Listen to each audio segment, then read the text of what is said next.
ನಮಸ್ಕಾರ ಪ್ರಿಯ ವೀಕ್ಷಕರೇ, ಮಿಂಚು ಚಾನೆಲ್ಗೆ ನಿಮಗೆಲ್ಲ ಆತ್ಮೀಯ ಸ್ವಾಗತ.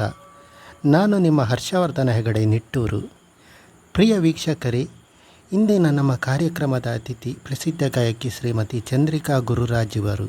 ಹಿಮಗಿರಿಯ ಶೃಂಗ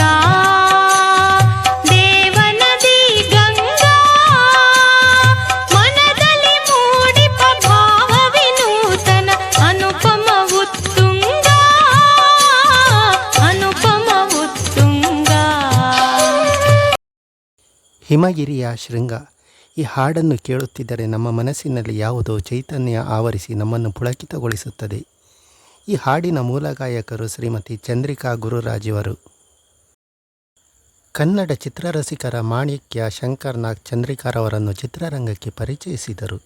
ಇಂದ್ರಜಿತ್ ಚಿತ್ರದ ಮೂಲಕ ತಮ್ಮ ಹಿನ್ನೆಲೆ ಗಾಯನದ ಪಯಣವನ್ನು ಆರಂಭಿಸಿದ ಚಂದ್ರಿಕಾ ಅವರು 85ಕ್ಕೂ ಹೆಚ್ಚು ಚಲನಚಿತ್ರಗಳಲ್ಲಿ ಹಾಡಿದ್ದಾರೆ. ಇವರು ಹಾಡಿದ ಅನೇಕ ಹಾಡುಗಳು ನಿತ್ಯ ಹಸಿರಾಗಿರುವಂಥದ್ದು.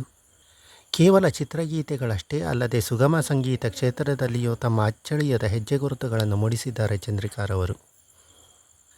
1995-96ನೇ ಇಸವಿಯಲ್ಲಿ ಬಿಡುಗಡೆಯಾದ ಊರ್ವಶಿ ಚಿತ್ರದ ಓ ಪ್ರಿಯತಮ ಹಾಡಿಗಾಗಿ ರಾಜ್ಯ ಸರ್ಕಾರ ಕೊಡಮಾಡುವ ಶ್ರೇಷ್ಠ ಹಿನ್ನೆಲೆ ಗಾಯಕಿ ಪ್ರಶಸ್ತಿಯು ಇವರ ಮುಡಿಗೇರುತ್ತದೆ.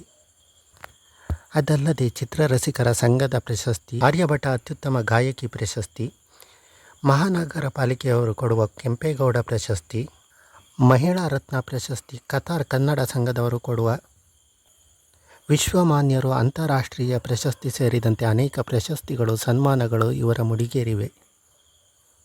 ಬನ್ನಿ ಪ್ರಿಯ ವೀಕ್ಷಕರೇ, ಶ್ರೀಮತಿ ಚಂದ್ರಿಕಾ ಗುರುರಾಜ್ ಇವರ ಜೊತೆ ಮಾತನ್ನು ಆರಂಭಿಸೋಣ. ನಮಸ್ಕಾರ ಮೇಡಮ್, ಮಿಂಚು ಚಾನಲ್ಗೆ ನಿಮಗೆ ಆತ್ಮೀಯ ಸ್ವಾಗತ.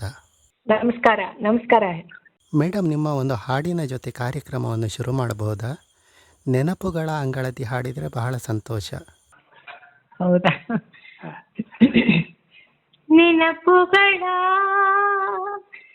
ಅಂಗಳದಿ ನಿನ್ನ ನಗೆಯ ತುಂಬಿಕೊಂಡ ಬೆಳದಿಂಗಳು ಸ್ಪಂದಿಸಿದೆ ಗೆಳೆಯ, ನಿನ್ನ ಮನದ ಮಿಡಿತಕ್ಕೆ ಎಂದು ನಿನಗರಿಯದೆ. ಇಷ್ಟು ಸಾಕಲ್ಲ ಮೇಡಮ್? ಈ ಧ್ವನಿ ಆಗಲೂ ಇಂಪಾಗಿತ್ತು, ಈಗಲೂ ಹಾಗೆಯೇ ಇಂಪಾಗಿದೆ. ಆದ್ರೆ ಸ್ವಲ್ಪ ಈ ಧೂಳಿನ ಇದು ವಾತಾವರಣ ಸ್ವಲ್ಪ ಪೊಲ್ಯೂಷನ್ ಇಂದಾಗಿ ವಾಯ್ಸ್ ಅಷ್ಟೊಂದು ಸರಿಯಾಗಿಲ್ಲ, ಹಾಗಾಗಿ ಓಕೆ. ಮೇಡಮ್, ನೆನಪುಗಳ ಅಂಗಳದಿ ಹಾಡನ್ನು ಹಾಡಿದ್ರಿ. ನಿಮ್ಮ ಬಾಲ್ಯದ ನೆನಪುಗಳ ಅಂಗಳಕ್ಕೆ ಒಮ್ಮೆ ಹೋಗಬಹುದಾ? ಹೇಗಿತ್ತು ನಿಮ್ಮ ಬಾಲ್ಯ? ನನ್ನ ಬಾಲ್ಯ ನೆನಪು ಮಾಡ್ಕೊಳ್ಳೋದು ಅಂದ್ರೆ, ನಾನು ಹುಟ್ಟಿದ್ದು ಬೆಳೆದಿದ್ದು ಎಲ್ಲ ತುಮಕೂರಿನಲ್ಲಿ, ವಿದ್ಯಾಭ್ಯಾಸ ಎಲ್ಲ ಮುಗಿಸಿದ್ದು ತುಮಕೂರಿನಲ್ಲಿ. ಆಮೇಲೆ ಮದುವೆ ಆದಮೇಲೆ ನಾನು ಬೆಂಗಳೂರಲ್ಲೇ ಇರೋದು. ಮತ್ತೆ ನನ್ನ ಬಾಲ್ಯದಿಂದನೂ ಸ್ವಲ್ಪ ಸಂಗೀತ ಹಾಡುಗಳಂದ್ರೆ ನನಗೆ ತುಂಬ ಇಷ್ಟ. ಸೊ ಅವಾಗ್ಲೇನೆ ನಮ್ಮ ಕಾಲದಲ್ಲೆಲ್ಲ ರೇಡಿಯೋ ತಾನೇ ಮಾಧ್ಯಮ, ಹಾಡು ಕಲಿಯಕ್ಕೊಂದು ದೊಡ್ಡ ಮಾಧ್ಯಮ ಅಂದ್ರೆ ರೇಡಿಯೋ. ಆ ರೇಡಿಯೋದಲ್ಲಿ ಆಕಾಶವಾಣಿ, ಹೌದು, ಆ ಆಕಾಶವಾಣಿ ಮೂಲಕ ಬರುವಂತ ಹಾಡುಗಳು ಅದೆಲ್ಲ ಕಲ್ತ್ಕೊಂಡು ಹಾಡೋದು, ಸ್ಕೂಲು ಅದರಲ್ಲೆಲ್ಲ ಹಾಡೋದು, ಆ ಥರ ನನಗೆ ಹಾಡೋದು ತುಂಬ ಇಷ್ಟವಾದ ಒಂದು ವಿಷಯ. ಸೊ ಹಾಗಾಗಿ ಬಾಲ್ಯದಲ್ಲಿ ನಾನು ಸ್ಕೂಲು ಆಮೇಲೆ ಕಾಲೇಜು ಎಲ್ಲ ಕಡೆನೂ ತುಂಬ ಹಾಡ್ತಾ ಇದ್ದೆ. ಎಲ್ಲ ನಮ್ಮೂರಲ್ಲಿ ರಾಮೋತ್ಸವ ಅದೆಲ್ಲ ನಡೀತಾ ಇತ್ತು, ಆಮೇಲೆ ಬಸವ ಜಯಂತಿ ಅದೆಲ್ಲ ನಡೀತಿರ್ತು. ಹಾಗೆ ಎಲ್ಲ ವೇದಿಕೆನಲ್ಲೂ ಹೋಗಿ ನಾನೇ ಕೇಳಿ ಅವಕಾಶ ಕೇಳಿ ಹಾಡ್ತಾ ಇದ್ದೆ. ಹಾಗಾಗಿ ಹಾಡಿನ ಬಗ್ಗೆ ನನಗೆ ತುಂಬ ವಿಶೇಷವಾದ ಒಂದು ಒಲವು.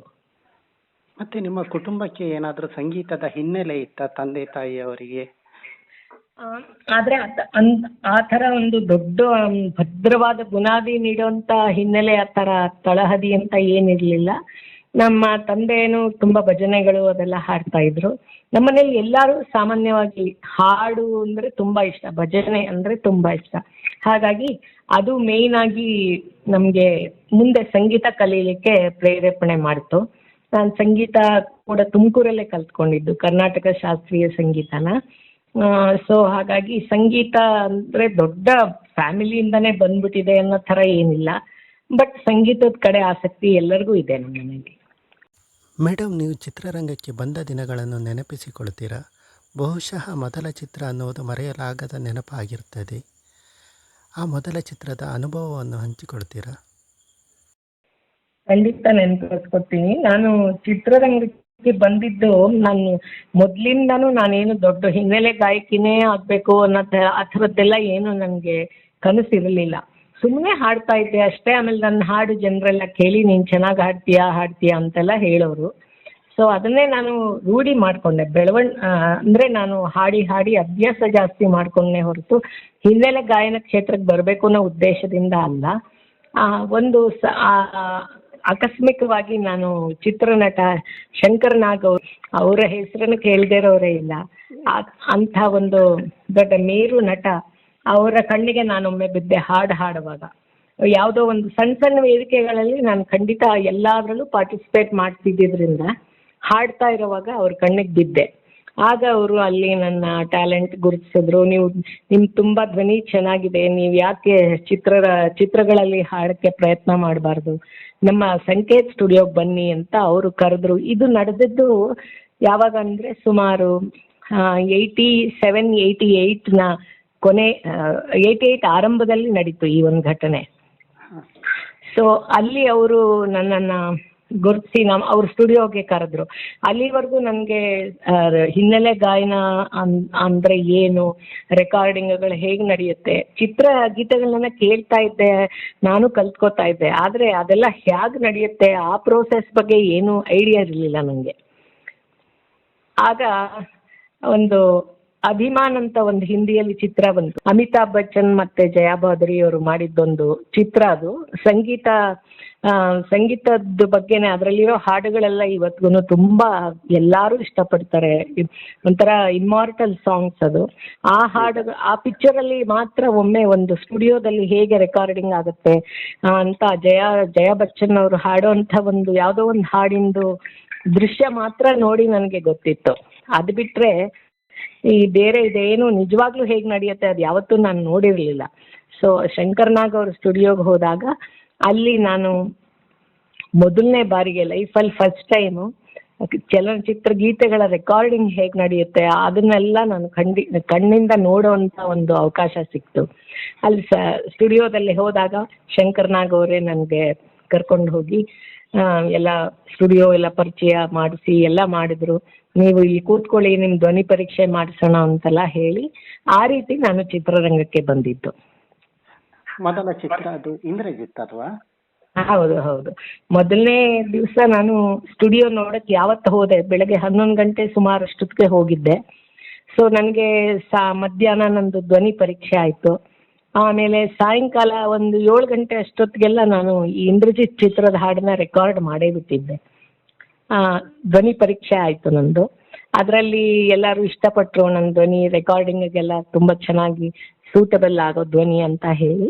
ಸೊ ಮೊದಲನೇ ಹಾಡೇ ನಾನು ಇಂದ್ರಜಿತ್ ಚಿತ್ರಕ್ಕೆ ಹಾಡೋದ್ರ ಮೂಲಕ ಒಂದು ಹಿನ್ನೆಲೆ ಗಾಯನ ಕ್ಷೇತ್ರಕ್ಕೆ ಒಂದು ಫಸ್ಟ್ ಸ್ಟೆಪ್ ಪದಾರ್ಪಣೆ ಮಾಡಿದ್ದು. ಅಲ್ಲಿವರೆಗೂ ಮೊದಲನೇ ಗೀತೆನೇ ನಂದು ಚಿತ್ರಕ್ಕೆ ಹಾಡಿದ್ದು ಆ ಥರ ಆಯಿತು. ಮೇಡಮ್, ನೀವು ಮುಂದೆ ಸುಮಾರು ಒಂದು 85 ಚಲನಚಿತ್ರಗಳಲ್ಲಿ ಹಾಡಿದ್ದೀರಿ. ಅದರಲ್ಲಿಯೂ ಇಳೆಯರಾಜರಂತಹ ಸಂಗೀತ ನಿರ್ದೇಶಕರ ಸಂಗೀತ ಸಂಯೋಜನೆಯಲ್ಲಿ ಹಾಡಿದ್ದೀರಿ. ಆ ಅನುಭವಗಳನ್ನು ಹೇಳ್ತೀರಾ? ನಾನು ನೋಡಿ, ಅವಾಗ ಚಿತ್ರರಂಗಕ್ಕೆ ಬಂದ ಮೇಲೆ ಫಸ್ಟ್ ಹಾಡಿದೆ ಹಂಸಲೇಖ ಅವ್ರ ಮ್ಯೂಸಿಕ್ ಡೈರೆಕ್ಷನಲ್ಲಿ. ಅದಾದಮೇಲೆ ಸುಮಾರು ಎಲ್ಲ ಚಿತ್ರರಂಗದಲ್ಲಿ ಪ್ರಸಿದ್ಧಿ ಹೊಂದಿರೋವಂಥ ಎಲ್ಲ ಸಂಗೀತ ನಿರ್ದೇಶಕರ ಜೊತೆನೂ ಕೆಲಸ ಮಾಡುವಂಥ ಅವಕಾಶ ನನಗೆ ದೇವ್ರ ದಯದಿಂದ ಸಿಕ್ತು. ಅದರಲ್ಲಿ ಇಳೆಯರಾಜ ಅವರು ಕೂಡ ಒಬ್ಬರು. ಅವರು ನಾದ ಮಾಂತ್ರಿಕ ಅಂತ ಮ್ಯೂಸಿಕ್ ಮಾಸ್ಟ್ರು ಜೊತೆನಲ್ಲಿ, ಅಷ್ಟು ದೊಡ್ಡ ವ್ಯಕ್ತಿ ಜೊತೆನಲ್ಲಿ ನಾನು ಒಂದು ಹಾಡು ಹಾಡ್ತೀನಿ ಅನ್ನೋ ಕಲ್ಪನೆ ನನಗೆ ಯಾವತ್ತೂ ಇರಲಿಲ್ಲ. ನಾನು ಆ ನಿಟ್ಟಿನಲ್ಲಿ ಒಂದು ಸಣ್ಣ ಹೆಜ್ಜೆ ಪ್ರಯತ್ನ ಕೂಡ ಮಾಡಿರಲಿಲ್ಲ. ಅವ್ರದ್ದು ಫಸ್ಟ್ ಹೂಮಳೆ ಅಂತ ಒಂದು ಚಿತ್ರ ಬಂತು, ಹೂಮಳೆ ಅಂತ, ನಾಗತಿಹಳ್ಳಿ ಚಂದ್ರಶೇಖರ್ ಅವರು. ಆಮೇಲೆ ಅದರಲ್ಲಿ ಮೊದಲನೇ ಸರಿ ನಾನು ಅವ್ರಿಗೆ ಹಾಡಿದ್ದು, ಮೊದಲನೇ ಅವಕಾಶ ನನಗೆ ಅಲ್ಲಿ ಚಾಮುಂಡೇಶ್ವರಿ ಸ್ಟುಡಿಯೋದಲ್ಲಿ ಸಿಕ್ತು. ಇದು ಯಾವುದು ಅಂದರೆ ಒಂದು ಹಾಡು, ಸರಿ. ನಾನು ಬಿ ಜಯಶ್ರೀ ಅವರು ಮತ್ತು ಎಸ್ ಪಿ ಬಿ ಅವ್ರ ಮಗ ಅವರೆಲ್ಲ ಹಾಡಿದ್ದು ಒಂದು ಹಾಡು. ಆ ಹಾಡನ್ನು ಫಸ್ಟ್ ನಾನು ಹಾಡಿದ್ದು ಇಳೆಯರಾಜ ಅವ್ರಿಗೆ ಅದೇ ಹಾಡು. ಅದು ಅವ್ರದ್ದು ಹಾಡುವಾಗ ಎಲ್ಲ ಗಾಯಕರಿಗೂ ಒಂದು ದೊಡ್ಡ ಕನಸಿರುತ್ತೆ, ಇಳೆಯರಾಜ ಅವ್ರ ಜೊತೆಯಲ್ಲಿ ವರ್ಕ್ ಮಾಡಬೇಕು ಅಂತ. ಎಲ್ಲರಿಗೂ ತುಂಬ ಒಂದು ಉತ್ಸಾಹ ಇರುತ್ತಲ್ವ, ಅದೊಂದು ಅವಕಾಶ ಸಿಗಬೇಕು ಅನ್ನೋದೊಂದು ಕನಸು ಇರುತ್ತೆ. ಆ ಕನಸು ನಾನು ಏನು ಪ್ರಯತ್ನ ಪಡೆದೇನೆ ನನಗೆ ಸಿಕ್ತು. ಆವಾಗ ಹಾಡಲ್ಲಿ ನಂದು ಪೋರ್ಷನ್ ಏನು ಹೆಚ್ಚಿಗೆ ಜಾಸ್ತಿ ಇರಲಿಲ್ಲ, ಒಂದು 5-6 ಲೈನ್ಸ್ ಮಾತ್ರ ಇತ್ತು. ಅದು ಒಂಟಿ ಹೆಣ್ಣು ನನ್ನ ನಾನಿನ ಒಂಟಿ ಕರು, ಅದೇನು ಸಾರಿ ತಕ್ಷಣ ಸಾಹಿತ್ಯ ನೆನಪಾಗ್ತಿಲ್ಲ. ಆ ಹಾಡು ಹಾಡಿದ್ದೊಂದು ಅಪೂರ್ವವಾದ ಅನುಭವ. ಅದಾದ್ಮೇಲೆ ನನಗೆ ಪ್ರೇಮರಾಗ ಹಾಡು ಗೆಳತಿ ಅಂತ ಸುನೀಲ್ ಕುಮಾರ್ ದೇಸಾಯಿ ಅವ್ರ ನಿರ್ದೇಶನದ ದೊಡ್ಡ ಚಿತ್ರ ಅದು. ಅದರಲ್ಲಿ ನನಗೆ 2 ಹಾಡು ಹಾಡೋ ಅವಕಾಶ ಸಿಕ್ತು. ಆಗಲೂ ಅವರು ತುಂಬ ಹೇಳಿದ್ರು, ನೀವು ತುಂಬ ಸ್ವರಬದ್ಧವಾಗಿ ಹಾಡ್ತೀರ, ಶ್ರುತಿಬದ್ಧವಾಗಿ ಹಾಡ್ತೀರಮ್ಮ. ಅವ್ರಿಗೊಂದು ಆಶ್ಚರ್ಯ ಆಯಿತು. ಅವರು ಬೆಂಗಳೂರಿಗೆ ಧ್ವನಿ ಮುದ್ರಣಕ್ಕೆ ಬಂದಾಗೆಲ್ಲನೂ ಸಾಮಾನ್ಯವಾಗಿ ಯಾರು ಸಿಂಗರ್ ಬೇಕು ಅಂದರೆ ಕೆಲವೊಂದು 2-3 ಜನದ ಹೆಸರಷ್ಟೇ ನಂಗೆ ಇಲ್ಲಿ ಹೇಳ್ತಾರೆ. ನಿಮ್ಮ ಹೆಸರು ನೋಡಿ ಇದುವರೆಗೂ ಯಾರೂ ನನಗೆ ಸಜೆಸ್ಟೇ ಮಾಡಿರಲಿಲ್ಲ, ಬಟ್ ನೀವು ಚೆನ್ನಾಗಿ ಹಾಡ್ತೀರಾ, ಚೆನ್ನಾಗಿ ಅಭ್ಯಾಸ ಮಾಡಿ ಅಂತ ಹೇಳಿ ತುಂಬ ಖುಷಿ ಪಟ್ಟರು ಅವರು. ಅದೊಂದು ಅವರು ಸಂಗೀತ ಮಾಂತ್ರಿಕರಿಂದ ಸಿಕ್ಕಂಥ ಒಂದು ಪ್ರೋತ್ಸಾಹ ಅಂತಲೇ ನಾನು ಹೇಳಬೇಕು. ಅವ್ರು ಕೊಟ್ಟಿದ್ದ ಆಶೀರ್ವಾದ. ನಾನು ಆ ಒಂದು ಹಾಡು ಹೇಳಿದೆ, ಅದು ಸಾಕಷ್ಟು ಜನಪ್ರಿಯ ಗೀತೆ ಕೂಡ ಆಯಿತು, ಬಾಬಾ ರೇವೋ ಗೆಳತಿ ಅಂತ. ನಿನಗಾಗಿಯೇ ಮನ ಹಾಡಿದೆ ನಲೆ ಹಾಡಿದೆ ಎದೆಯೊಳೆ ಜೀವನೇನು ಲಲನಾಮಣಿ ಒಲಲನಾಮಣಿ ಒನಲನೇ ನಲನಾದ ಗೋಪಾಲ, ಅದೊಂದು ಹಾಡು ಹಾಡಿದೆ. 2 ಹಾಡು ಕೂಡ ಸಾಕಷ್ಟು ಜನಪ್ರಿಯತೆ ಗಳಿಸ್ಕೊಳ್ತು. ಮತ್ತೆ ಭಾರತದಲ್ಲಿಯೇ ಒಂದು ವಿಭಿನ್ನ ವಿಶಿಷ್ಟ ಸಂಗೀತ ನಿರ್ದೇಶಕ ಇಳೆಯರಾಜ ಅವರು. ಹೌದು. ಅವರ ಜೊತೆ ಕೆಲಸ ಮಾಡೋದು, ಅವರ ಕಂಪೋಸ್ ಅಲ್ಲಿ ಹಾಡೋದು ಒಂದು ವಿಶಿಷ್ಟ ಅನುಭವ ಅಂತ ಅನ್ಕೊಳ್ತೀನಿ. ಖಂಡಿತ. ಅದು ಯಾರಿಗೇ ಆಗಲಿ ಒಂದು ಡ್ರೀಮ್, ಒಂದು ಯಾವುದೇ ಸಿಂಗರ್ಗೆ ತುಂಬಾ ಡ್ರೀಮ್ ಇರುತ್ತೆ. ಬಹಳ ದೊಡ್ಡ ಅವಾರ್ಡ್ ಸಿಕ್ಕಿದ ಹಾಗೆ ಅದು. ಅವರು ಹಾಡು ಹೇಳ್ಕೊಡೋ ರೀತಿ ಇರ್ಬೋದು, ಮತ್ತೆ ನಮ್ಮಿಂದ ಅವ್ರಿಗೆ ಯಾವ ತರ ಕಂಪೋಸ್ ಮಾಡಿರ್ತಾರೋ ಆ ಥರನೇ ಹಾಡಬೇಕು ನಾವು. ಅದನ್ನ ನಮ್ಮಿಂದ ತೆಗೆಸೋಂಥ ರೀತಿ ಕೂಡ ಅವ್ರದ್ದು ತುಂಬಾ ವಿಶಿಷ್ಟವಾದದ್ದು. ತುಂಬಾ ಸ್ಟ್ರಿಕ್ಟು, ಬೈದ್ಬಿಡ್ತಾರೆ, ಹಾಗೆಲ್ಲ ಅವ್ರ ಬಗ್ಗೆ ನಾನು ಹಲವಾರು ವಿಷಯಗಳನ್ನ ಕೇಳಿದ್ದೆ. ಆದರೆ ನಾನು ಹಾಡಕ್ಕೆ ಹೋದಾಗ ಆ ಥರದ್ದೆಲ್ಲ ಯಾವ ಅನುಭವನೂ ಆಗಲಿಲ್ಲ. ಅವರು ಚೆನ್ನಾಗೇ ಪ್ರೋತ್ಸಾಹ ಮಾಡಿ ಎನ್ಕರೇಜ್ ಮಾಡಿ ಹಾಡಿಸಿದ್ರು. ಮತ್ತೆ ಮೇಡಮ್, ನೀವು SPB ಅವರ ಜೊತೆ ಹಾಡಿದ್ದೀರಿ, ಯೇಸುದಾಸ್ ಅವರ ಜೊತೆ ಹಾಡಿದ್ದೀರಿ, ತುಂಬಾ ಪ್ರಸಿದ್ಧ ಗಾಯಕರ ಜೊತೆ ಹಾಡಿದ್ದೀರಿ. ಯೇಸುದಾಸ್ ಅವರು ನಿಮ್ಮ ಹಾಡನ್ನು ಮೆಚ್ಚಿದ್ದಾರೆ ತುಂಬಾ ಅಂತ ಕೇಳಿದ್ದೇನೆ. ಆ ಅನುಭವವನ್ನು ಹೇಳ್ಬೋದಾ? ಅವರ ಪರಿಚಯ ನನಗಾಗಿದ್ದು 91-92ನಲ್ಲಿ ಮಲ್ಲಿಗೆ ಹೂವೆ ಅಂತ ಒಂದು ಚಿತ್ರದ ಹಂಸಲೇಖ ಅವರ ನಿರ್ದೇಶನ, ಅಂಬರೀಷ್ ಆಕ್ಟಿಂಗ್ ಮಾಡಿದ್ರು ಅದರಲ್ಲಿ ಒಂದು ಹಾಡು ನಾನು ಯೇಸುದಾಸ್ ಅವ್ರಿಗೋಸ್ಕರ ನಾನು ಟ್ರ್ಯಾಕ್ ಹಾಡಿದ್ದೆ. ಅದು ತುಂಬಾ ಜನಪ್ರಿಯವಾದ ಗೀತೆ, ನೀವು ಕೇಳಿರ್ತೀರಾ.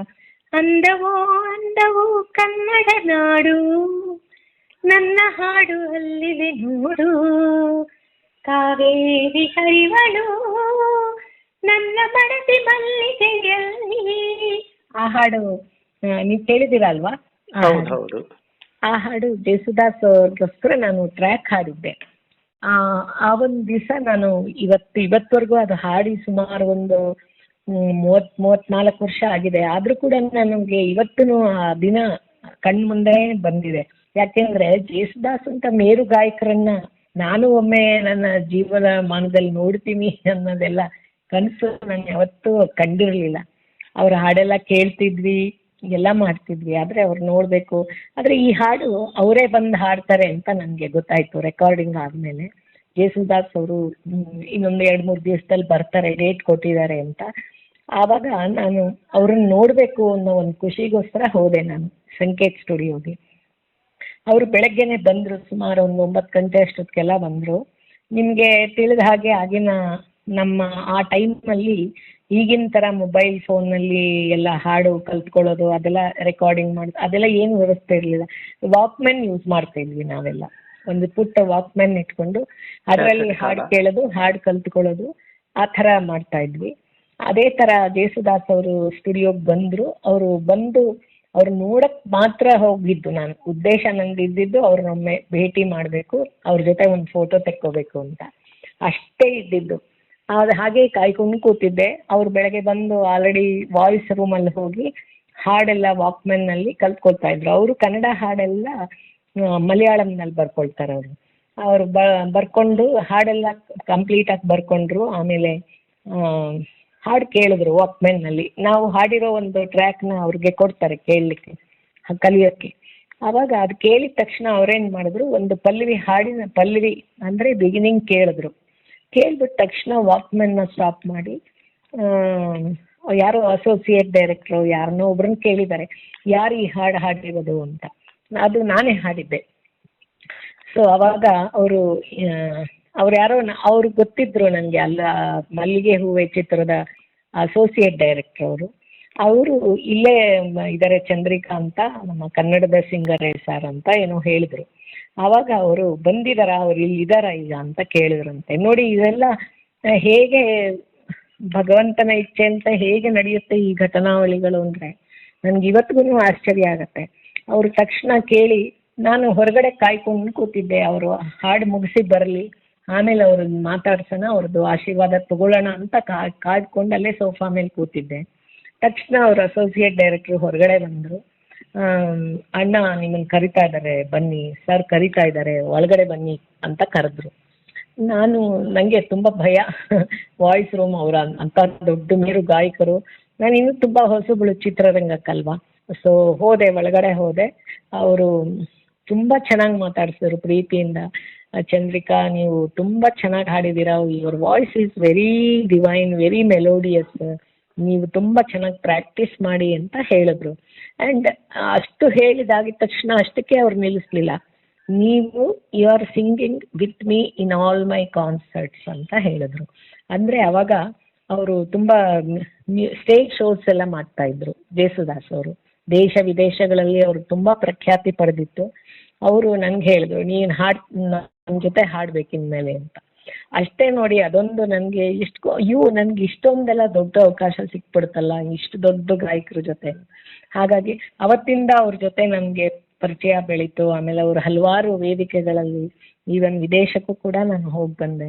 ಅಲ್ಲೂ ಅವ್ರ ಜೊತೆ ನಾನು ಕನ್ನಡ, ಹಿಂದಿ ಹಾಡುಗಳು ಎಲ್ಲ ಹಾಡ್ತಾ ಇದ್ದೆ. ಅವ್ರದ್ದು ಈ ಚಿಚ್ಚೋರಲ್ಲಿ ಇತ್ತಲ್ಲ, ಜಬ್ ದೀಪ್ ಚಲೇ ಆನಾ ಜಬ್ ಶಾಮ್ ಢಲೇ ಆನಾ, ಅದು. ಆಮೇಲೆ ಜಾನೆ ಮನ್ ತೇರೆ ದೋ ನಯನ್ ಚೋರಿ ಚೋರಿ ಲೇಕೆ ಗಯೆ ದೇಖೋ ಮೇರಾ ಮನ್ ಜಾನೆ ಮನ್ ಅದು. ಆಮೇಲೆ ಈ ಬಂಧನ ಜನ್ಮ ಜನ್ಮದ ಅನುಬಂಧನ, ಕನ್ನಡ ಹಾಡು ಅವರು ಫೇಮಸ್. ಎಲ್ಲ ಹಾಡು ಸ್ಟೇಜ್ ಶೋಗಳಲ್ಲಿ ನಾನು ಅವ್ರ ಜೊತೆನಲ್ಲಿ ಹಾಡ್ತಾ ಇದ್ದೆ. ಎಷ್ಟೋ ಸರಿ ನನಗೆ ಕೆಲವು ಒಳ್ಳೊಳ್ಳೆ ಮಲಯಾಳಂ ಗೀತೆಗಳು ಸಹ ಅವರು ನೀನು ಕಲ್ತ್ಕೊಂಡು ಹಾಡು ಅಂತ ಹೇಳಿ, ಇಂಥ ಹಾಡು ಅಂತ ಹೇಳಿ ಕೊಡ್ತಾ ಇದ್ರು. ಸೊ ಆ ಒಂಥರ ತುಂಬ ಅಪಾರವಾದ ಅಗಾಧವಾದ ಅನುಭವ ಜೇಸುದಾಸ್ ಅವ್ರ ಜೊತೆ ನನಗಾಯ್ತು. ಮೇಡಮ್, ಇನ್ನೊಂದು ವಿಷಯವನ್ನು ನೆನಪು ಮಾಡ್ಕೊಳ್ಬೇಕು. ಅನಾಥ ಮಗುವಾದ ಜೇಸುದಾಸ್ ಅವರ ಹಾಡಿದ ಹಾಡಿನಲ್ಲಿ ನಿಮ್ಮದೊಂದು ಆಲಾಪ, ಅದು ಸಣ್ಣದು, ಆದ್ರೆ ಅದು ಅಷ್ಟೇ ಪ್ರಸಿದ್ಧಿಯನ್ನು ಪಡೆದಿತ್ತು. ಹೌದು ಹೌದು, ಅದು ಹೊಸ ಜೀವನ ಚಿತ್ರದ್ದು. ಅದರಲ್ಲೂ ಶಂಕರ್ನಾಗ್ ಅವರೇ ಮಾಡಿದ್ರು. ಹೌದು.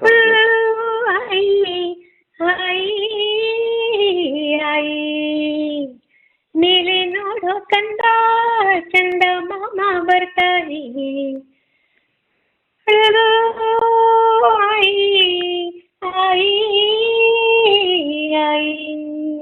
ಅದಷ್ಟೇ ಹೇಳಿದ್ದು. ಅವಾಗಲೂ ಅಷ್ಟೇ, ಅಷ್ಟೊಂದು ಜನಪ್ರಿಯತೆಯನ್ನು ಪಡೆಯಿತದು. ಹೌದು ಹೌದು ಹೌದು. ಆ ಹಾಡಲ್ಲಿ ತುಂಬಾ ಒಂಥರ ಹೃದಯ ವಿದ್ರಾವಕವಾದ ಸಾಹಿತ್ಯ ಅದು. ಮತ್ತೆ ಅಷ್ಟೇ ಚೆನ್ನಾಗಿ ಜೇಸುದಾಸ್ ಅವರು ಹಾಡಿದ್ರು. ಮತ್ತೆ ಇನ್ನೊಮ್ಮೆ ಹೇಳ್ಬೇಕು ಅಂದ್ರೆ, ಆ ಹಾಡಿನ ಟ್ರ್ಯಾಕ್ ಕೂಡ ನಾನು ಜೇಸುದಾಸ್ ಅವ್ರಿಗೆ ಎಂಟೈರ್ ಸಾಂಗ್ ಪೋರ್ಷನ್ ನಾನೇ ಹಾಡಿದ್ದೆ. ಅದು ವಿತ್ ಲೈವ್ ಆರ್ಕೆಸ್ಟ್ರಾದಲ್ಲಿ. ಸೊ ಅದೆಲ್ಲ ಒಂದು ನನಗೆ ಸಂಗೀತ ನನಗೆ ಹಿನ್ನೆಲೆ ಗಾಯನದಲ್ಲಿ ಸಿಕ್ಕಂತ ಒಂದು ಆಳವಾದ ಗಾಢವಾದ ಅನುಭವ ಅಂತ ಹೇಳ್ಬೇಕು ಹೆಗ್ಡೆ ಅವರು. ಮತ್ತೆ ನೀವು ಸಿನಿಮಾ ಸಂಗೀತ ಕ್ಷೇತ್ರಕ್ಕೆ ಬಂದ ಸುಮಾರು ಒಂದು 5-6 ವರ್ಷದಲ್ಲೇ ಶ್ರೇಷ್ಠ ಗಾಯಕಿ ಪ್ರಶಸ್ತಿಯು ಬಂತು. ಹೌದು, ಈ ಅನುಭವವನ್ನು ನೆನಪು ಮಾಡ್ಕೊಳ್ಬಹುದಾ? ಅದು ಅಷ್ಟೇ. ಈಗ ನೋಡಿ, ಈಗ ನೀವು ಕೇಳ್ತಿರೋದು ನಂದೆಲ್ಲ ಏನು ನೀವು ಅದು ಅಲ್ಲಿ ಮಾಡಿದೀರಾ, ಅದು ಹಾಡಿದೀರಾ, ಈ ಪ್ರಶಸ್ತಿ ಬಂತು ಅಂತ ಹೇಳ್ತಿದ್ದೀರಾ ಅಂದ್ರೆ ಇದು ಎಲ್ಲ ನಾನೇ ಸ್ವಂತ ಪ್ರಯತ್ನ ಪಟ್ಟು ಸಿಕ್ಕಿದ್ದು ಯಾವುದೂ ಅಲ್ಲ. ಈ ಒಂದೊಮ್ಮೆ ನಂಗೂನು ಹಿನ್ನೆಲೆ ಗಾಯನ ಕ್ಷೇತ್ರಕ್ಕೆ ನಾನು ಬರ್ತೀನಿ, ಹಿನ್ನೆಲೆ ಗಾಯಕಿ ಆಗ್ತೀನಿ, ನನ್ನ ಹಾಡಿಗೂ ಒಂದು ರಾಜ್ಯ ಪ್ರಶಸ್ತಿ ಸಿಗುತ್ತೆ ಅನ್ನೋದು ಯಾವುದೋ ಒಂದು ಅಪೇಕ್ಷೆ ನನಗೆ ಕಿಂಚಿತ್ತೂ ಇರಲಿಲ್ಲ. ಅನಿರೀಕ್ಷಿತವಾಗಿ ರಾಜ್ಯ ಸರ್ಕಾರ, ಕರ್ನಾಟಕ ಸರ್ಕಾರ ಕೊಡುವಂಥ ಶ್ರೇಷ್ಠ ಹಿನ್ನೆಲೆ ಗಾಯಕಿ ಪ್ರಶಸ್ತಿ ಕೂಡ ನನಗೆ ಓ ಪ್ರಿಯತಮ ಅಂತ ಒಂದು ಹಾಡು, ಅದು ವಿ ಮನೋಹರ್ ಅವ್ರ ಸಂಗೀತ ನಿರ್ದೇಶನ ಮಾಡಿದ್ರು, ಅದಕ್ಕೆ ಬಂತು.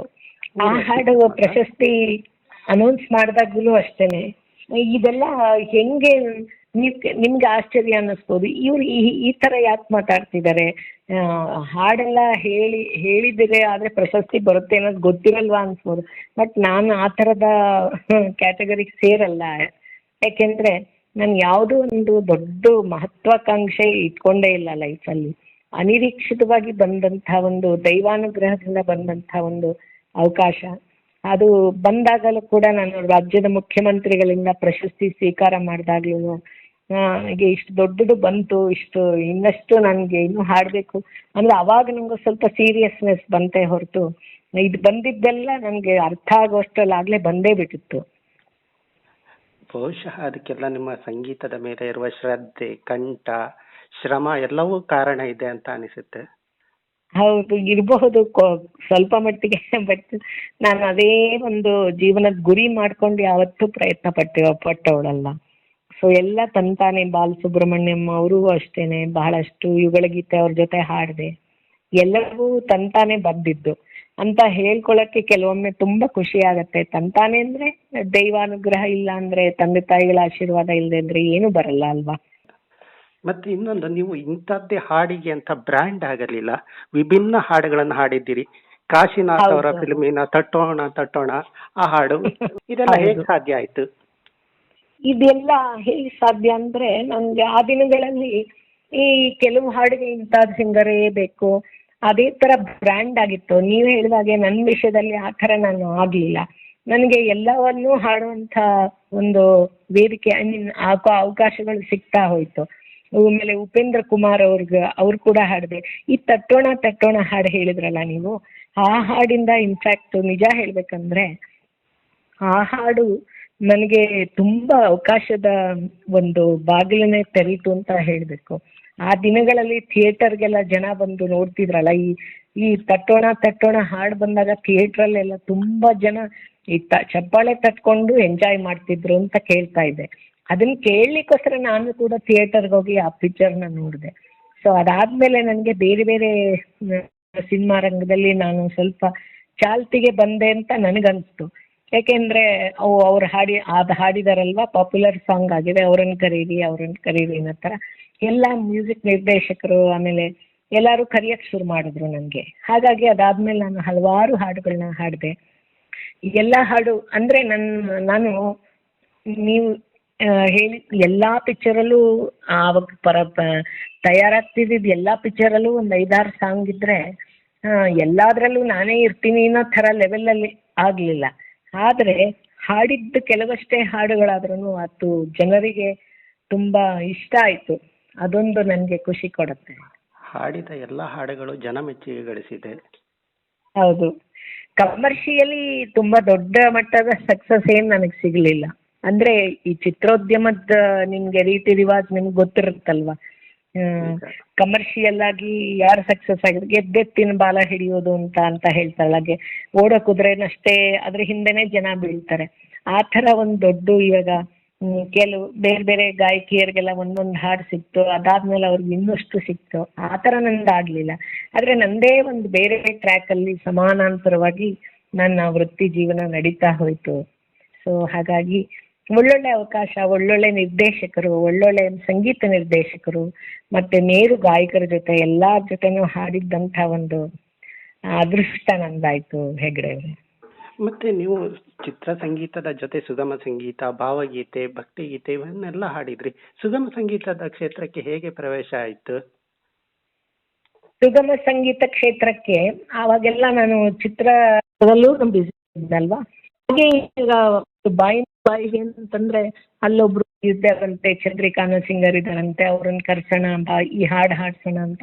ಹಾಗೆ ಒಬ್ರು ಬಾಯಿಂದ ಬಾಯಿಗೆ ಕಿವಿಯಿಂದ ಕಿವಿಗೆ ಬಿದ್ದು ನಾನು ಹಲವಾರು ಸುಗಮ ಸಂಗೀತ ಕ್ಷೇತ್ರದ ದಿಗ್ಗಜರು, ಈಗ ಶ್ರೀಮತಿ ಜಯಶ್ರೀ ಅರವಿಂದ್ ಇದ್ದಾರೆ, ಆಮೇಲೆ ಸಿ ಅಶ್ವಥ್ ಅವ್ರ ನಿರ್ದೇಶನದಲ್ಲೂ ಹಾಡಿದೆ, ಆಮೇಲೆ BV ಶ್ರೀನಿವಾಸ್ ಅಂತ ಸುಮಾರಷ್ಟು ಜನ ಸುಗಮ ಸಂಗೀತ ಕ್ಷೇತ್ರದಲ್ಲಿ ತುಂಬಾ ಮೇರು ಸಹ ವರ್ಕ್ ಮಾಡೋಂಥ ಅನೇಕ ದಿಗ್ಗಜರ ಹಾಡುಗಳನ್ನೆಲ್ಲ ಹಾಡುವಂಥ ನನಗೆ ಅವಕಾಶ ಆ ಕ್ಷೇತ್ರದಲ್ಲೂ ಸಿಕ್ತು.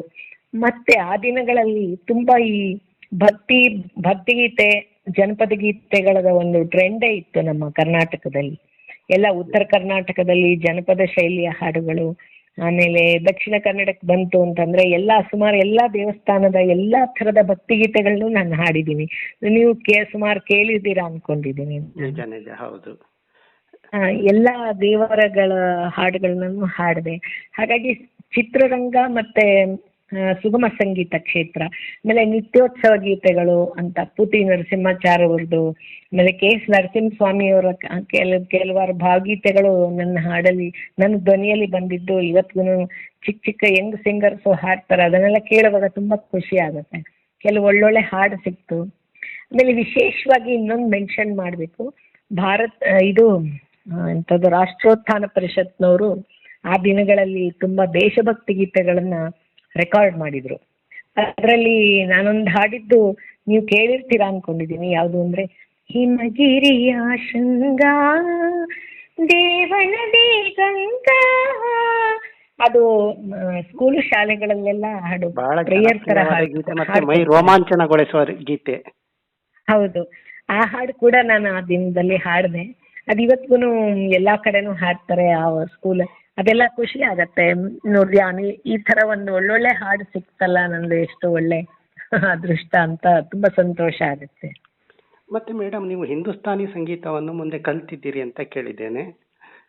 ಹೌದು, ಅದು ಒಂದ್ 5 ವರ್ಷ ನಾನು ಕಲಿತೆ. ಅದು ಯಾವಾಗ ಅಂದ್ರೆ ಚಿತ್ರರಂಗಕ್ಕೆ ಬಂದ ಹೊಸರಲ್ಲೇನೆ ನನ್ಗೆ ಕೆಲವರು ಸಲಹೆ ಕೊಟ್ಟಿದ್ರು, ಒಳ್ಳೆ ವಾಯ್ಸ್ ಕಲ್ಚರ್ ಆಗತ್ತೆ ಹಿಂದೂಸ್ತಾನಿ ಶಾಸ್ತ್ರೀಯ ಸಂಗೀತನ ಅಭ್ಯಾಸ ಮಾಡೋದ್ರಿಂದ ಅಂತ. ಸೊ ನಾನು ಆವಾಗ ಒಂದು 5 ವರ್ಷ ನಾನು ವಿದುಷಿ ಶ್ಯಾಮಲಾ ಭಾವೆ ಅವ್ರ ಹತ್ರ, ಆಮೇಲೆ ಜಯತೀರ್ಥ ಮೇವುಂಡಿ ಅವ್ರ ಹತ್ರ, ಎಲ್ಲಾರ ಹತ್ರನೂ ಹೋಗಿ ಸ್ವಲ್ಪ ಕಲ್ತ್ಕೋತಾ ಇದ್ದೆ. ಆಮೇಲೆ ಅರ್ಜುನ್ ಸಾ ನಾಕೋಡ್ ಅಂತ ಪಂಡಿತ್ ಕೇಳಿದಿರಲ್ಲ ನೀವು, ಉತ್ತರ ಕರ್ನಾಟಕ, ಅವರ ಅಣ್ಣ ಒಬ್ರು ಸುರೇಂದ್ರ ನಾಕೋಡ್ ಅಂತ, ಅವ್ರ ಹತ್ರ ಹೆಚ್ಚಿಗೆ ವರ್ಷ ನಾನು ಜಾಸ್ತಿ ಕಲ್ತ್ಕೊಂಡಿದ್ದೆ. ಸುಮಾರು ರಾಗಗಳ ಪರಿಚಯ, ಇದೆಲ್ಲ ನನ್ನ ವೃತ್ತಿ ಜೀವನಕ್ಕೆ ಅನುಕೂಲ ಆಯಿತು. ನನ್ನ ಜ್ಞಾನ ಸಂಪಾದನೆ, ಸಂಗೀತ ಜ್ಞಾನ, ರಾಗಗಳ ಪರಿಚಯಕ್ಕೋಸ್ಕರ ನಾನು ಕಲ್ತ್ಕೊಂಡಿದ್ದೆ ಅಷ್ಟೇನೆ. ಹಾಗಾಗಿ ನನಗೆ ಮುಂದೆ ಭಜನ್ನು, ಆಮೇಲೆ ಗಜಲ್ಗಳು ಕಾರ್ಯಕ್ರಮ ಕೊಡುವಾಗೆಲ್ಲ ಆ ಶೈಲಿ ಕಲ್ತ್ಕೊಂಡಿದ್ದು ನಾನು ಅದಕ್ಕೆ ಇಂಪ್ಲಿಮೆಂಟ್ ಮಾಡಿದೆ. ರಾಗಗಳ ಪರಿಚಯ ಏನು ಕಲ್ತ್ಕೊಂಡಿದ್ದನ್ನ ಅಲ್ಲೇನು ನಾನು ಕಲ್ತಿದ್ದೆ ಅದನ್ನ ಈ ಹಾಡುವಾಗ್ಲೂ ಸ್ವಲ್ಪ ನಾನು ಅನುಷ್ಠಾನಕ್ಕೆ ತರೋದ್ರ ಮೂಲಕ ನನಗೆ ಅದು ತುಂಬಾ ಹೆಲ್ಪ್ ಆಯ್ತು. ಮೇಡಮ್, ನಿಮ್ಮ ಸಂಸಾರದ ಕುರಿತು ಹೇಳಬಹುದಾ? ನನ್ನ ಫ್ಯಾಮಿಲಿಯಲ್ಲಿ ನನ್ನ ಹಸ್ಬೆಂಡ್ ಗುರುರಾಜ್ ಅಂತ, ಅವರು ಮ್ಯಾಥಮೆಟಿಕ್ಸ್ ಪ್ರೊಫೆಸರ್ ಆಗಿ ಈಗ ನಿವೃತ್ತಿ ಹೊಂದಿದ್ದಾರೆ. ನನಗೆ ಒಬ್ಳೆ ಮಗಳಿದ್ದಾಳೆ, ಅವಳು ಡಾಕ್ಟರ್ ರಮ್ಯಾ ಸುಧೀಂದ್ರ ಅಂತ. ಅವಳು ವೃತ್ತಿಯಲ್ಲಿ ಡೆಂಟಿಸ್ಟು, ಒಳ್ಳೆ ಪ್ರಾಕ್ಟೀಸ್ ಇದೆ. ಅಷ್ಟೇ, ನನ್ನ ತಂದೆ ತಾಯಿ ಅಷ್ಟೇ. ಮೇಡಮ್, ನೀವು ಮನೆಯಲ್ಲಿ ಯಾವಾಗಲಾದರೂ ಹಾಡುಗಳನ್ನು ಹಾಡ್ತಾ ಇರ್ತೀರಾ? ಮನೆಯವರೆಲ್ಲ ತುಂಬ ಇಷ್ಟಪಡುವ ಹಾಡುಗಳು ಯಾವುದು? ಮನೆಯಲ್ಲಿ ನಾನು ಮನೆಯಲ್ಲಿ ಸುಮಾರು ಯಾವಾಗ್ಲಾರು ಹಾಡ್ಕೋತಾನೆ ಇರ್ತೀನಿ. ಅಂದರೆ ಸುಮ್ಮನೆ ನನಗೆ ಇಷ್ಟ ಆಗೋದ ಹಾಡು, ನನಗೆ ಹಳೆ ಹಿಂದಿ ಹಾಡುಗಳು ಅದೆಲ್ಲ ತುಂಬ ಇಷ್ಟ ನನಗೆ ಮೊದಲಿಂದನೂ. ಅದರಲ್ಲೂ ನಾನು ನನ್ನ ಒಂದು ಗುರು ಅಂದರೆ ಲತಾ ಮಂಗೇಶ್ಕರ್ ಅವರು. ಅವರ ಹಾಡಿರೋ ಪ್ರತಿಯೊಂದು ಹಾಡನ್ನ ನಾನು ತುಂಬ ಮನದಟ್ಟಕ್ಕೆ ಮಾಡ್ಕೊಂಡು ಕೇಳಿ ಕೇಳಿ ಕೇಳಿ ಎಷ್ಟೋ ಕೆಲವೊಮ್ಮೆ ನಾನು ತುಂಬ ಕಳೆದು ಹೋಗ್ತೀನಿ. ಲತಾಜಿ ಅವರು ಹಾಡಿರೋದು ಅಂದರೆ ನನಗೆ ತುಂಬ ಇಷ್ಟ.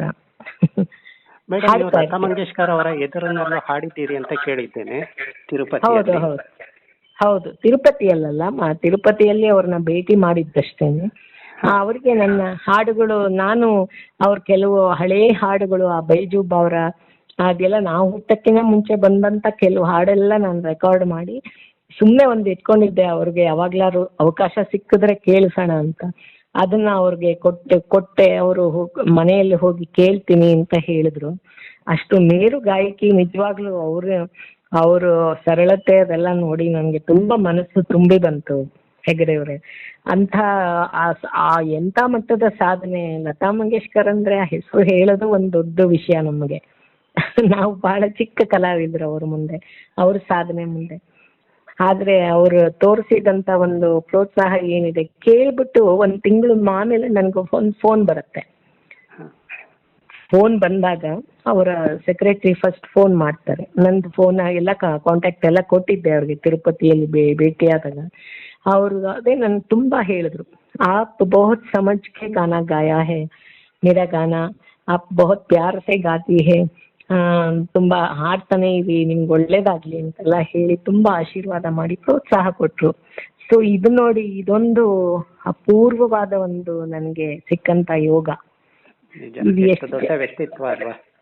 ಹೌದು ಹೌದು, ಅವರಿಂದ ನನ್ನಂತಹ ಎಷ್ಟೋ ಸಿಂಗರ್ಸ್ನ ಅವರು ಕೇಳಿರ್ತಾರೆ ಅಲ್ವಾ.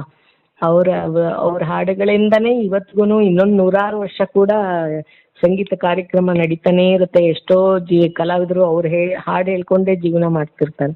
ಅಂಥದ್ರಲ್ಲಿ ನಾನೊಬ್ಳು ಯಕಶ್ಚಿತ್ ಒಂದು ಸಾಮಾನ್ಯ ಸಿಂಗರು, ಚಿಕ್ಕ ಸಿಂಗರು. ಅವ್ರು ಅದನ್ನು ಕೇಳಿ ಮಾಡುವಂತ ಉದಾರ ಹೃದಯ ದೊಡ್ಡ ಕಲಾವಿದರಿಗಷ್ಟೇ ಇದೆಲ್ಲ ಬರುತ್ತೆ ಅಂತ ನಾನು ಅನ್ಕೊಂಡೆ. ತುಳುಕುವುದಿಲ್ಲ ಅಂತಾರಲ್ಲ ಹಾಗೆ. ಹೌದು ಹೌದು ನೀವು ಅಷ್ಟು ಎತ್ತರಕ್ಕೆ ಬೆಳೆದಿದ್ರು ನಾನು ಇನ್ನು ಚಿಕ್ಕವಳು ಅಂತ ಹೇಳ್ತೀರಿ. ಅಯ್ಯೋ ಹೌದು, ಸಂಗೀತದಲ್ಲಿ ಯಾವತ್ತೂ ದೊಡ್ಡವರು ಅಂತ ಹೇಳ್ಕೊಳ್ಳೇಬಾರ್ದು. ಆತರ ನಮ್ಗೇನಾದ್ರು ಭಾವನೆ ಬಂತು ಅಂದ್ರೆ ಅಲ್ಲಿಗೆ ನಮ್ಮ ಬೆಳವಣಿಗೆ ನಮ್ಮ ಬೆಳವಣಿಗೆ ಅಲ್ಲಿಗೆ ಸ್ಟಾಪ್ ಆಗ್ಬಿಡುತ್ತಲ್ವಾ. ಆತರ ಮುಗಿದಿದೆ ಅನ್ನೋ ಥರದ್ದು ಏನಿಲ್ಲ ಸಂಗೀತದಲ್ಲಿ. ಅದು ನಿತ್ಯ ನಿರಂತರವಾಗಿ ಹೋಗ್ತಾ ಇರೋಂಥ ಒಂದು ದೈವಿಕ ಕಲೆ ಅದು. ಸೊ ಕಲ್ತಷ್ಟು ಇದ್ದೇ ಇದೆ. ನಿಜ ನಿಜ. ಮೇಡಮ್, ಮತ್ತೆ ನೀವು ಇಲ್ಲಿವರೆಗೆ ಸಾಗಿ ಬಂದ ಸಂಗೀತದ ದಾರಿಯನ್ನು ನೆನಪು ಮಾಡಿಕೊಂಡ್ರೆ ಏನ್ ಅನ್ಸುತ್ತೆ? ಅದು ತುಂಬಾ ಖುಷಿ ಆಗತ್ತೆ. ಇದೆಲ್ಲ ಒಂದು ಮರ್ತೋದ ಒಂದು ಪಾಸ್ಟ್ ಥಿಂಗ್ ಅಂತ ನಾವು ಅನ್ಕೋತೀವಲ್ವಾ, ಹಳೇದಲ್ವಾ. ಆ ದಿನಗಳು ಮತ್ತೆ ಮರಳಿ ಬರಲ್ಲ. ಆ ದಿನ ಚೆನ್ನಾಗಿತ್ತು ಅಂತೆಲ್ಲ ನಿಮ್ ಜೊತೆ ಮಾತಾಡುವಾಗೆಲ್ಲ ಮತ್ತೆ ಹಳೆ ದಿನಗಳು, ರೆಕಾರ್ಡಿಂಗ್ ದಿನಗಳು ಎಲ್ಲಾನು ನಾನು ಜ್ಞಾಪಿಸ್ಕೊಂಡಾಗಾಯ್ತು. ಹಾಗಾಗಿ ತುಂಬಾ ಖುಷಿ ಅನ್ನಿಸ್ತು. ಮೇಡಮ್, ಮಿಂಚು ಚಾನೆಲ್ನಲ್ಲಿ ಇಷ್ಟು ಹೊತ್ತು ಮಾತಾಡಿದ್ದಕ್ಕಾಗಿ ತುಂಬಾ ಧನ್ಯವಾದಗಳು. ನನಗೂ ಅಷ್ಟೇ, ನಿಮ್ಮ ಚಾನೆಲ್ಗೆ ಒಂದು ಮಾತಾಡಕ್ಕೆ, ನನಗೆ ನನ್ನ ವಿಷಯ ಹಂಚ್ಕೊಳ್ಳೋಕ್ಕೆ ನನಗೊಂದು ವೇದಿಕೆ ನೀವು ಕಲ್ಪಿಸ್ಕೊಟ್ಟಿದ್ದಕ್ಕೆ ನಿಮಗೂ ಅನಂತ ಧನ್ಯವಾದಗಳು. Thank you madam, thank you. ಪ್ರಿಯ ವೀಕ್ಷಕರೇ, ಮತ್ತೊಂದು ಹೊಸ ಕಾರ್ಯಕ್ರಮದೊಂದಿಗೆ ಮತ್ತೆ ಭೇಟಿಯಾಗೋಣ. ನೀವಿನ್ನೂ ನಮ್ಮ ಮಿಂಚು ಚಾನಲ್ ಸಬ್ಸ್ಕ್ರೈಬ್ ಮಾಡಿಕೊಳ್ಳದಿದ್ದರೆ ಸಬ್ಸ್ಕ್ರೈಬ್ ಮಾಡಿಕೊಳ್ಳಿ ಹಾಗೂ ನಮ್ಮ ಫೇಸ್ಬುಕ್ ಪೇಜ್ ಫಾಲೋ ಮಾಡಿ. ನನ್ನ ಪ್ರೀತಿಯ ವೀಕ್ಷಕರೆಲ್ಲರಿಗೂ ನಮಸ್ಕಾರ.